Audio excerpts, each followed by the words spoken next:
আমি যখন এই ভিডিওটা করছি ঠিক তখনই আমার এক বন্ধু আমাকে মাত্র টেক্সট দিয়ে জানালো যে জাতির জনক বঙ্গবন্ধু শেখ মুজিবুর রহমানের স্মৃতিবিজড়িত ৩২ নম্বর রোডের ৬৭৭ নম্বর বাড়িটি প্রায় ভেঙে ফেলেছে, বুলডোজার দিয়ে এখন ভাঙছে।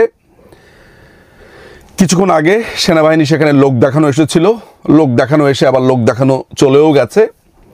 তাদের সেই মুরদ ছিল না এটি ঠেকানো, এবং পুলিশ বিজিবি এগুলো তো বলাই বাহুল্য, যেখানে সেনাবাহিনী পারেনি। ঘটনার সারসংক্ষেপ হচ্ছে, মাননীয় প্রধানমন্ত্রী গতকাল একটি ঘোষণা দিয়েছিলেন বা একটি অ্যানাউন্স করা হয়েছিল যে বাংলাদেশ ছাত্রলীগের পেজে ছাত্রদের উদ্দেশ্যে একটি লাইভ ভাষণ তিনি দেবেন বাংলাদেশ সময় আজকে ৫ই ফেব্রুয়ারি রাত ৯টায়। এই সংবাদ পাওয়ার পরপরই দখলদার ইউনুস বাহিনীর যে গুন্ডারা, যে রাজাকার আলবদর বাহিনীর টেরোরিস্ট যারা আছে, তারা ঘোষণা দিয়েছে এই বক্তব্য দিতে দেওয়া হবে না। যদি তিনি বক্তব্য দেন তাহলে ৩২ নম্বরের বাড়িটি গুঁড়ে দেওয়া হবে। এদের কাছে ৩২ নম্বরের বাড়িটি শুধুমাত্র একটি বাড়ি।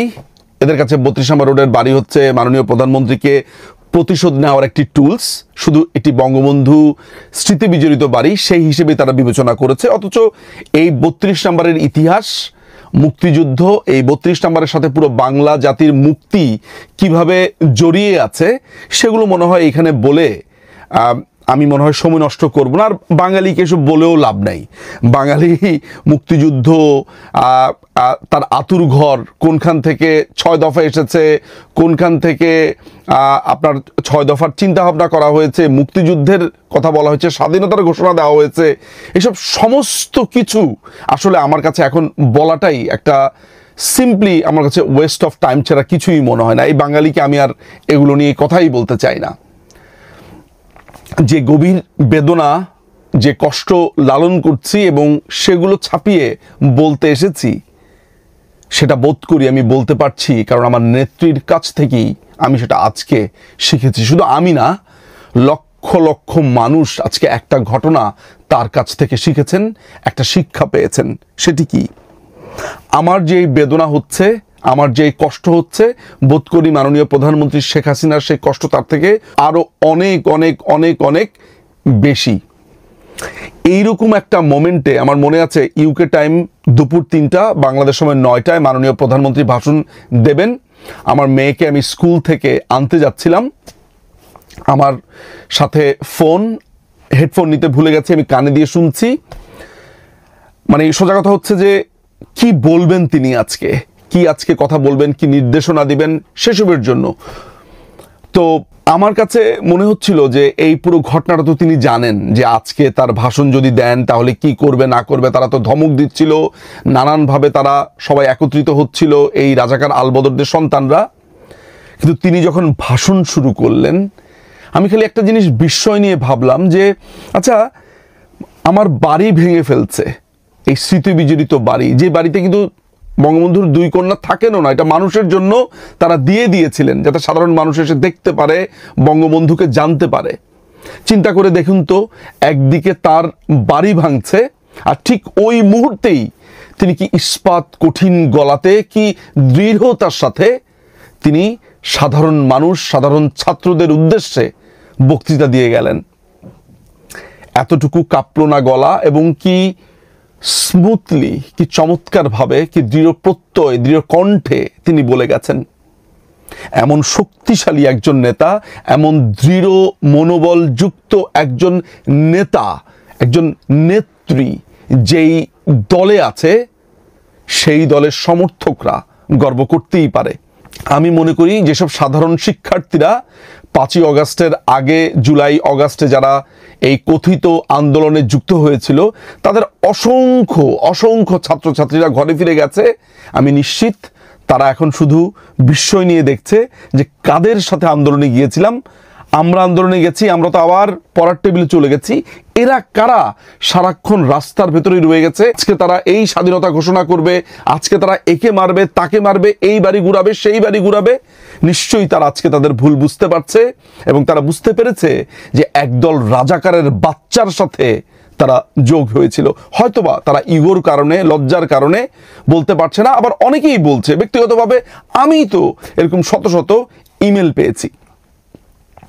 আমি যেই কথাটা বলবার জন্য এই ভিডিওটা করছি এমন একটা মোমেন্টে, সেটা হচ্ছে যে আমার নেত্রীর কাছ থেকে আজকে আমি যেটা বুঝলাম এবং জানলাম যে শত কষ্ট, শত বিপদে এইভাবে শক্ত থাকতে হয়।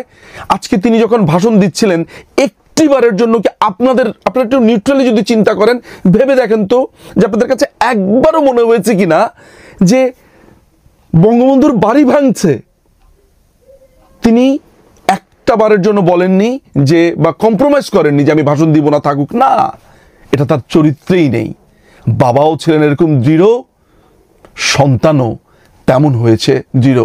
তাই আমি বলি যে একটি দেশ ছিলেন বঙ্গবন্ধু শেখ মুজিবুর রহমান, আর সেই দেশের সবচাইতে উঁচু পাহাড় মাননীয় প্রধানমন্ত্রী জননেত্রী শেখ হাসিনা।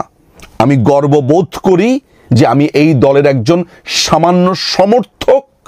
আমি গর্ববোধ করি আমি বঙ্গবন্ধু শেখ মুজিবুর রহমানের একজন অনুসারী।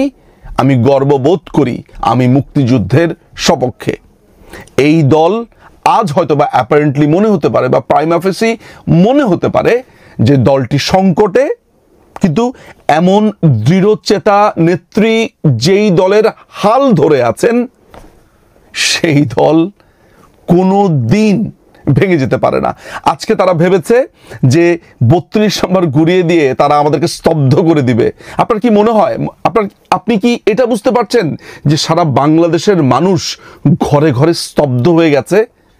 তারা হয়তো অনেকে বিশ্বাসই করতে পারছে না। আমি যতগুলো মানুষের সাথে কথা বলছি তারা বলেছে তারা বিশ্বাসই করতে পারছে না। আমি বিএনপি সমর্থক করে, একদম কট্টর বিএনপি এমন একজন লোক আমাকে ফোন করে বলেছে যে এইটা তো ভাই মেনে নিতে পারছি না। আমার আব্বা তো মুক্তিযুদ্ধে গিয়েছিল, হ্যাঁ আমার বাবা পরবর্তী সময় বিএনপি করেছে, কিন্তু এইটা তো মানতে পারছি না, এই বাড়ির চত্বরে ঢুকেছে। এইভাবেই বাংলাদেশের মানুষ এখন ভাবছে। ভিতরে ভিতরে প্রচণ্ড ক্ষোভের জন্ম নিয়েছে, এদের প্রতি প্রচণ্ড ঘৃণার জন্ম নিয়েছে। এবং আমি নিশ্চিত বাংলাদেশ আওয়ামী লীগ আরো বেশি শক্তিশালী হয়েছে, ঐক্যবদ্ধ হয়েছে। ক্ষমতায় একদিন আমরা আসব। এই দেশের মানুষকে যে প্রমিস করেছিলাম যে এই দেশের মানুষকে সোনার বাংলাদেশ গড়বার যে প্রত্যয়, সেটি নিশ্চয়ই আমরা পূরণ করব। আমার নেত্রী আছেন, আমাদের বড় বড় নেতারা আছেন, কর্মীরা আছেন, সেটি সম্ভবপর এই দেশেই হবে। সেদিন এই প্রত্যেকটি অন্যায়ের আজ যা হলো নিশ্চয়ই সেগুলোর বিচার হবে। আমি শেষ করব একটা কথা দিয়ে। বাংলাদেশ সরকারের একজন খুবই গুরুত্বপূর্ণ একজন ব্যক্তি কোনো একটি গুরুত্বপূর্ণ স্থানে আছেন। তিনি আমাকে বলছিলেন যে তার একটা পর্যায়ে মনে হয়েছিল যে আওয়ামী লীগ হয়তোবা আগামী 10-15 বছরেও ক্ষমতায় আসতে পারবেন না, কিন্তু তিনি যেই পজিশনে আছেন তার কাজই হচ্ছে সব খবরগুলো সংগ্রহ করা। তিনি আমাকে বলছেন যে নিঝুম ভাই, আমার কাছে এখন মনে হচ্ছে আওয়ামী লীগের ক্ষমতায় আসাটা শুধু সময়ের ব্যাপার মাত্র, জাস্ট কিছু সময়ের ব্যাপার মাত্র। বাংলাদেশের মানুষের চিন্তা ভাবনা সব পাল্টানো শুরু করেছে। আজকের ঘটনাটা সেই চিন্তার পালে এমন হাওয়া দিয়েছে, কারণ সাধারণ মানুষ আহত হয়েছে। কারণ বঙ্গবন্ধু তো শুধু বাংলাদেশ আওয়ামী লীগের না, বঙ্গবন্ধু এই দেশের সমস্ত মানুষের, স্বাধীনতাকামী সমস্ত মানুষের। এখনো পর্যন্ত মুক্তিযুদ্ধ এই দেশের, যদি একটা পিরামিড ধরি, পিরামিডের টপে সবচাইতে বড় যে ঘটনাটা এই দেশের, কারণ মুক্তিযুদ্ধের মাধ্যমে এই দেশ গঠিত হয়েছে। মানুষজন আজকের এই ঘটনাটা অসম্ভব রকমের বুকে ব্যথার মতো নিয়েছে, এবং তারা এটা মনে রাখবে এবং এটার জবাব তারা ব্যালটে দেবে, এটার জবাব তারা অভ্যুত্থানে দেবে। আমি বাংলাদেশ আওয়ামী লীগের যারা নেতাকর্মীরা রয়েছেন, যেসব সমর্থকরা রয়েছেন, যারা আমাকে শোনেন, যারা আমার কথা শোনেন, আমি শুধু আপনাদের উদ্দেশ্যে একটা কথা বলবো, জাস্ট আজকের এই পুরো ঘটনাটা যেন আপনার শক্তি হিসেবে, চল শক্ত হয়ে গেছে, বুক ভেঙে যাচ্ছে, কিন্তু সমস্ত কিছু আপনি শক্তি হিসেবে নিজের ভেতরে স্টোর করেন আর লিখে রাখেন। এই নামগুলো হয়তো একটা লম্বা সময় আপনার মনে থাকবে না, লিখে রাখেন কে কি করেছে, আজ কার কি ভূমিকা ছিল। যেই ভিডিওগুলো এসেছে ভিডিওগুলো থেকে ছবিগুলো ক্রপ করে রাখেন। যদি কাউকে চিনতে পারেন, যদি কোনো বন্ধু বান্ধব কারোর মাধ্যমে চিনতে পারেন, জাস্ট লিখে রাখেন। জবাব আমরা দেব, শুধু আমরা না, এবার সারা বাংলাদেশের মানুষ এগুলোর জবাব দেবে। আজীবনের জন্য বাংলাদেশে একটা জিনিস আমরা ঠিক করে দেব, এই রাজাকার আলবদরের বাচ্চাদেরকে এই দেশ থেকে চিরতরে নির্মূল করা হবে, চিরতরে। অনেক ধন্যবাদ।